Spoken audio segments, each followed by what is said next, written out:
अब अगला प्रश्न है, ये मैंने एक वीडियो बनाया था, वो मंत्र जो आप हमेशा गलत बोलते हैं। कुछ मंत्रों को हम गलत जाप करते हैं, ठीक है। उन मंत्रों को किस प्रकार से बोलना चाहिए, उसके उच्चारण संबंधी दोषों के बारे में मैं बताया था। उसमें एक कमेंट आया है, श्री राधे श्री राधा 7468, ये इनकी आईडी है, श्री राधे श्री राधा। इन महात्मन ने ये भेजा है, आदरणीय चरण स्पर्श गम और गंग के विषय में एक प्रश्न निवेदन है। इन दोनों बीज मंत्रों के साथ क्या दीक्षा संबंधित कोई नियम है क्या, कि गम का प्रयोग दीक्षित लोग और गंग का प्रयोग अदीक्षित लोगों के लिए कहा गया है? इसमें क्या भेद है, क्योंकि विद्वानों के मुख से ही ये सुना गया है, कृपया मार्गदर्शन दीजिए। अच्छा प्रश्न है। गम आधा में गम और दूसरा ग के ऊपर बिंदी गंग, इन दोनों में क्या अंतर है, क्या भेद है? और विद्वान कहते हैं कि इनको किसी ने बताया होगा कि दीक्षित लोग जो है वो गंग का प्रयोग करें, और अदीक्षित लोग जिन्होंने किसी गुरु से दीक्षा नहीं ली इस मंत्र की, वो गम बोल सकते हैं। ठीक है, देखिए मंत्र का उच्चारण तो मंत्र का उच्चारण जो सही है वही रहेगा।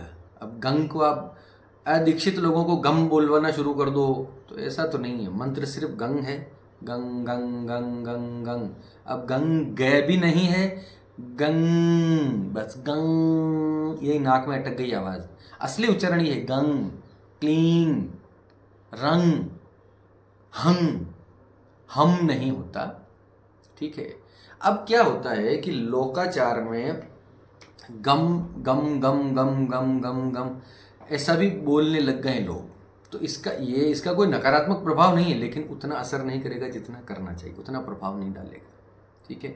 बाकी ये बात से तो मैं एग्री नहीं करता कि जो दीक्षित है वही गंग का प्रयोग करेंगे, और जो दीक्षित नहीं है वो गम बोले तो भी चलेगा। अदीक्षित व्यक्ति अगर गंग गंग गंग इस प्रकार से जपेगा तो उसको कोई प्रॉब्लम हो सकती है क्या? नहीं हो सकती। गणपति का बीज है, कहीं कोई प्रॉब्लम नहीं है, आप कर सकते हैं, कोई दिक्कत नहीं। दीक्षा नहीं ली है तब भी आप ग के ऊपर जो बिंदु लगाया जाता है, अनुस्वार जो लगाया जाता है गंग, उसका प्रयोग आप बेझिझक होकर कर सकते हैं, कहीं कोई प्रॉब्लम नहीं। गम तो मैं इससे एग्री नहीं करता, गम से तो, है ना। तो बस इतना है आपका जवाब। अब मैंने एक प्रश्न मेरे पास बहुत कॉमनली आता है नए नए युवाओं का, नए नए युवक युवतियों का, कि वो मुझसे नाराज़ है, मुझसे बोलना बंद कर दिया है, हमारा इतने साल का रिलेशन है, उसने मुझे धोखा दे दिया, ये हो गया वो हो गया। 19 साल 18 साल 19 साल के बच्चे, 19 साल 20 साल 22 साल, ऐसे ऐसे लड़के मतलब इस प्रकार से प्रश्न करते हैं जिनके कमाने खाने का पता नहीं, कैरियर का कुछ होश नहीं। मुझे पूरा विश्वास है कि ऐसे लड़के लोग टिकटॉक पिकपॉक ये सब चीज़ें जो इंस्टाग्राम और ये इन चीज़ों में लगे रहते होंगे। इन चीज़ों से बाहर निकलो, अपने करियर पे ध्यान दो। बड़ी ही विनम्रता पूर्वक सख्त भाषा में मैं निवेदन करता हूँ, मेरी बात को समझिए। इन सब चीज़ों से बाहर निकलिए, अपने करियर बनाइए। आप जीवन में कुछ अच्छा कर लेंगे, कुछ अचीव कर लेंगे, कुछ समाज में अपने वैल्यू ऐड कीजिए। आप क्या दे सकते हैं समाज को, ऐसा अपने आप को कुछ काबिल बनाइए। दुनिया आपके पीछे भागेगी, किसी के पीछे भागने की आपको आवश्यकता नहीं है। ठीक है। और जहाँ तक प्यार मोहब्बत की बात है तो कोई मैं इसके खिलाफ नहीं हूँ। मेरा निवेदन सिर्फ इतना है कि अपने जो आपको धोखा दे के चला गया है उसके पीछे भागने का क्या फ़ायदा, और इसका क्या गारंटी है कि एक बार किसी उपाय से वापस आ गया तो फिर क्या गारंटी है कि वापस नहीं जाएगा। जिसने आपको धोखा दे दिया वो जिसके साथ गया उसको भी देगा। ठीक है। तो ये तो नेचर होता है, ये फितरतें हैं, बदलती नहीं है। तो उनकी चिंता छोड़ो, जो छूट गया उसको पीछे छोड़ो, आगे निकलो, अपनी डिग्निटी से काम करो, अपने स्वाभिमान में रह के अपना जीवन आगे बढ़ाओ। अपने माता पिता पे ध्यान दो, अपने गुरुजी की सेवा करो, अपने इष्ट की साधना करो। 3 चीज़ें मुख्य हैं, उसी पे काम करो। ठीक है। तो चलिए अगला प्रश्न लेते हैं। हे सर्वांग सुंदर राम मेरी रक्षा करो, इस प्रकार से एक थंबनेल है। मैंने वीडियो बनाया था, भगवान श्री रामचंद्र जी का एक रक्षा मंत्र था। उसमें अनीता पाटिल जी पूछ रही हैं कि इस मंत्र का पानी कैसे बनाएं, अभिमंत्रित जल कैसे बनाएं। इसका बड़ा सिंपल है। अभिमंत्रित जल बनाने के कई सारे तरीके हैं जो लोकाचार में अलग अलग जगह पे काम आते हैं। पहला तो ये है कि आप अपने मंत्र को बोलते हुए, उस जो मंत्र उस वीडियो में मैंने बताया है, किसी भी चांदी के पात्र में या तांबे के पात्र में उस एक थोड़ा सा जल भर के रखिए, उसमें 1 टीस्पून गंगा जल डाल दीजिए, उसके ऊपर अपनी हथेली ढक दीजिए, उस पानी के पात्र के ऊपर हथेली ढक के, और वो मंत्र ले 108 बार आप जाप कीजिए। 108 या ज़्यादा बार कर सकते हैं तो ज़्यादा बार कीजिए, ठीक है। फिर उस पानी को पी सकती हैं, वो अभिमंत्रित हो गया। दूसरा, कई लोग उसमें चाकू डालकर घुमाते हुए भी अपना मंत्र बोलते हैं, ठीक है। चाकू डालकर जो है धातु, यानी कोई ना कोई धातु होता है, तो किसी भी धातु को, क्योंकि धातु सुचालक होता है विद्युत का, है ना, इलेक्ट्रिसिटी उससे पास ऑन होती है, तो किसी धातु का चाकू या धातु का कोई भी चीज़ उस पानी के अंदर घुमाया जाता है और वो मंत्र लगातार बोला जाता है, उसको देखते हुए, पानी को देखते हुए। ये दूसरा तरीका। तीसरा तरीका ये है कि उस पानी को अपने सामने रख दो, उसको देखते हुए मंत्र पूरा 108 बार मंत्र को जपो और लास्ट में एक फूंक मार के, इस प्रकार से फूंक मार के उस पानी को पिला दिया जाए। 3-4 तरीके हैं अभिमंत्रित जल करने की, कोई बहुत बड़ी बात नहीं, सिंपल सी चीज़ है, ठीक है। चलिए अब आगे चलते हैं। तो पुराना वीडियो था मेरा माला से जप करने के नियम, इस प्रकार से वीडियो मैंने बनाया था। माला से जप करते हो तो वीडियो ज़रूर देख लेना, अपने वीडियो को, अपने जप को व्यर्थ मत गंवाओ। इसके अंदर वर्षा सागर जी, वर्षा सागर 8526 बहन पूछती हैं कि पंडित जी, अगर मंत्र जाप करते समय गलती से गौमुखी में ही माला छूट जाए तो क्या करें, और माला को पलटना भी पड़ता है क्या? पहला प्रश्न। माला अगर हाथ से छूट जाती है तो शास्त्र में ये थोड़ा सा अपशकुन माना जाता है, ठीक है। मेरी नज़र में ऐसा कोई अपशकुन नहीं होता, ठीक है। अगर आपको अपने इष्ट पे प्रबल विश्वास है, अपशकुन एक्चुअली अपशकुन नहीं होते हैं, अमंगल के सूचक होते हैं, है ना। वो उसकी वजह से आपके साथ कोई बुरा नहीं हो रहा है।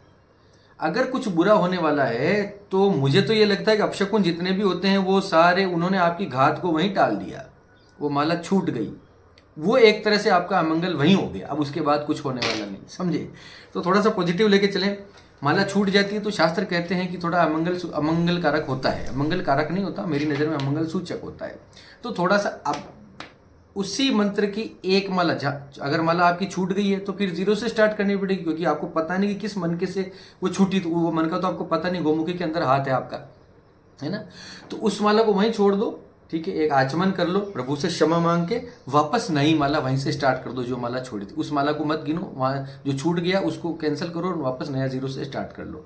कोई बहुत बड़ी बात नहीं, कोई बहुत बड़ा प्रॉब्लम नहीं है। भगवान से क्षमा मांग लो कि छूट जाती है भैया, तो कोई जानबूझ के थोड़ी छोड़ना चाहता है। कोई शक्ति ऐसी होती है जो अमंगल सूचक होती है तो वो छुटवा देती है, ठीक है। इसका मतलब ये नहीं कोई बुरा होने वाला है, ठीक है, उसकी सूचना आपको पहले से मिल गई। मेरा मानना तो ये है कि अमंगल वहीं हो गया, अब बाद में नहीं होने वाला, वो कहीं और का कुछ मंगल होने वाला था तो माला छूट के वो घात यहाँ से निकल गई, ऐसा समझिए। दूसरा, माला को पलटनी पड़ती है, बिल्कुल बिल्कुल बिल्कुल माला को पलटना पड़ता है। सबसे पहले तो माला को जपते समय जो है ये मृगी मुद्रा, इन 3 उंगलियों का प्रयोग करना चाहिए सामान्य गृहस्थ व्यक्ति को, साधक को, ठीक है। ये दोनों भी काम में आती हैं, लेकिन वो षड कर्मों में काम में आती हैं, उच्चाटन, वशीकरण, मारण में, इन सब चीज़ों में इनका उपयोग नहीं करने का, ये इनका उपयोग करना, ये दो। तो इस पे रखना माला को, ये दोनों जो है, ये दोनों उंगलियों से जप होना चाहिए, इस पे टिकाना चाहिए, अनामिका पे टिका के इस प्रकार से माला जप करनी चाहिए। जब माला कंप्लीट हो जाए तो उसको पलट के, अंदर ही अंदर उसको पलट के, सुमेरु को क्रॉस नहीं करना, जो मेन मन का जो होता है सुमेरु का, उसको क्रॉस नहीं करना, उसको वहीं से पलट के फिर वापस 0 से, एक माला यूं पूरी होती है, फिर जैसे पूरी होती है वापस पलट के ऐसा पूरी करना है, उसको ऐसा पूरी करना है, फिर ये इस तरह से चक्र चलता है, ऐसा समझिए। चलिए अगला प्रश्न लेते हैं। ये प्रश्न है, कठिन से कठिन काम भी हो जाएगा, महाशक्तिशाली शाबर मंत्र, ये थंबनेल था। प्रणाम पंडित जी, इस मंत्र के देवी देवता कौन है, कौन सी शक्ति है इस मंत्र की, बताने की कृपा करें। देखिए हमारे सनातन धर्म में 33 कोटि यानी 33 करोड़ देवी देवताओं का कंसेप्ट है। 33 करोड़ ही है, 33 कोटि, 33 प्रकार नहीं है, ठीक है। 33 करोड़ पूरे हैं, है ना, ये समझिए। उसमें से नदी, पेड़, हवा, आकाश, अग्नि, जल, वायु, जितना कुछ दिखता है सबको हमने किसी न किसी देवता के रूप में प्रतिष्ठित कर रखा है, ठीक है। हिंदू धर्म में, सनातन धर्म में एक ये थ्योरी है कि किसी भी वस्तु में उसकी एक शक्ति निहित होती है। बात को समझना मैं क्या बोलना चाहता हूँ। उसकी एक पर्टिकुलर शक्ति हर चीज़ की होती है जो उसके लिए काम करती है।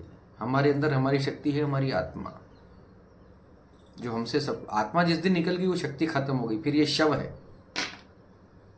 इसमें शक्ति डाल दो तो ये शिव हो जाएगा, है ना। हर चीज के पीछे कोई ना कोई शक्ति, कोई ना कोई करंट उसका होता ही होता है।